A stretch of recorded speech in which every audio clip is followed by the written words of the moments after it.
बात सुनो मेरी, हमारा कोई फ्यूचर नहीं है और ना ही कभी हो पाएगा। इस बात का क्या मतलब हुआ?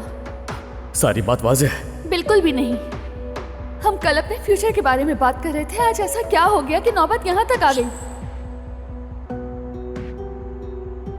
मैं अंदर जा रहा हूँ, मेरा इंतजार हो रहा है।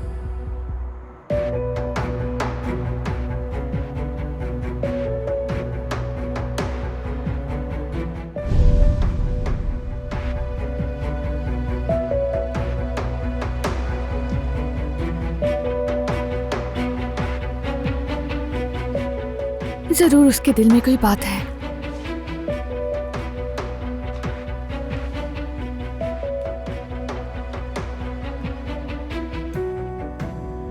आयशा, जरा इधर आओ बेटा। आ रही हूँ।